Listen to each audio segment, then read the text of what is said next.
Assalamualaikum warahmatullahi wabarakatuh. Hai semuanya, kembali lagi nih sama saya Dwi Hoirunisya, mahasiswa semester 6 Program Studi Pendidikan Bahasa dan Sastra Indonesia Universitas Islam Malang. Nah, kali ini saya akan membahas mengenai faktor penyebab bencana alam. Nah, sekali lagi nih, video ini diunggah untuk memenuhi tugas akhir dari mata kuliah retorika yang diampu oleh Bapak Rani. Nah, teman-teman, langsung saja ya. Di sini saya akan menjelaskan mengenai faktor penyebab terjadinya bencana. Tahukah kalian, terjadinya sebuah bencana itu ternyata disebabkan oleh beberapa faktor seperti faktor alam, non-alam, dan manusia. Nah, bencana alam sendiri itu diakibatkan sebuah peristiwa atau serangkaian peristiwa yang disebabkan alam seperti gempa bumi, tsunami, gunung meletus, banjir, kemudian kekeringan, angin topan, dan tanah longsor. Nah, bencana non-alam ini itu diakibatkan oleh serangkaian peristiwa seperti gagal teknologi, gagal modernisasi, dan epidemi. Kemudian ada bencana sosial. Nah, bencana sosial ini diakibatkan oleh serangkaian peristiwa atau oleh tindakan manusia yang meliputi dari konflik sosial antar kelompok atau antar komunitas masyarakat dan teror. Nah, kalian tahu nggak sih, sepanjang 2018 Indonesia ini berulang kali loh ditimpa bencana. Namun, kalian juga harus tahu ya, apakah definisi dari bencana, terus apa saja penyebab terjadinya bencana. Ya, definisi bencana diatur oleh pemerintah dalam Undang-Undang Nomor 24 Tahun 2007 tentang penanggulangan bencana, yang menyebutkan definisi bencana adalah peristiwa atau rangkaian yang mengancam dan mengganggu penghidupan masyarakat yang disebabkan baik oleh faktor alam dan atau faktor non-alam maupun faktor manusia, sehingga mengakibatkan timbulnya korban jiwa manusia, kerusakan lingkungan, kerugian harta benda, dan dampak psikologis. Selanjutnya itu ada bencana alam yang disebabkan faktor alam adalah bencana yang diakibatkan oleh peristiwa atau serangkaian peristiwa yang disebabkan oleh alam, antara lain berupa gempa bumi, tsunami, gunung meletus, banjir, kekeringan, angin topan, dan tanah longsor. Sedangkan bencana karena faktor non-alam adalah bencana yang diakibatkan oleh peristiwa atau rangkaian peristiwa non-alam yang antara lain berupa gagal teknologi yang tadi saya sebutkan, kemudian ada gagal modernisasi, kemudian epidemi, dan wabah penyakit. Nah, adapun bencana yang disebabkan faktor sosial adalah bencana yang diakibatkan oleh peristiwa atau serangkaian peristiwa yang diakibatkan oleh manusia yang sedang meliputi konflik sosial antar kelompok atau antar komunitas masyarakat dan teror.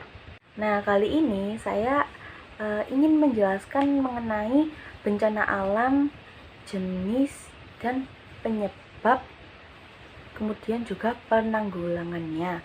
Tapi yang saya bahas kali ini hanya fenomena bencana alam saja ya. Nah, ada beberapa fenomena alam atau bencana yang sering terjadi, yakni ada gunung meletus, ada gempa bumi, tsunami. Oke, yang pertama saya akan membahas mengenai gunung meletus. Dilansir dari Ensiklopedia Britannica pada tahun 2015, gunung meletus adalah gunung berapi yang di kerak bumi mengeluarkan letusan batu cair, kemudian pecahan batu yang panas, dan gas panas. Nah, letusan gunung berapi ini merupakan tampilan luar biasa dari kekuatan bumi. Meski letusan spektakuler bisa untuk diamati, letusan tersebut juga bisa menyebabkan kematian. Selanjutnya ada gempa bumi nih. Nah, gempa bumi ini disebabkan oleh berlalunya gelombang seismik melalui batuan bumi. Kemudian gelombang tersebut dihasilkan ketika beberapa bentuk energi yang tersimpan dikerak bumi dan tiba-tiba dilepaskan. Biasanya ketika massa batuan yang saling berhadapan tiba-tiba patah dan tergelincir. Nah, gempa bumi ini tuh juga terjadi pada saat bebatuan di kerak bumi ini mengalami tekanan yang sangat hebat. Kemudian oleh mereka mengalami tekanan ini dari pergerakan lempeng-lempeng yang menjadi landasan benua. Kemudian sebagian besar terjadi ketika lempeng samudra dan lempeng benua di kerak bumi saling bergesekan. Nah, kejadian itulah yang menghasilkan gelombang laut yang dirasakan manusia. Selanjutnya ada tsunami. Nah, tsunami merupakan bencana alam yang disebabkan naiknya gelombang laut ke daratan dengan kecepatan tinggi. Dan itu terjadi adanya gempa yang terjadi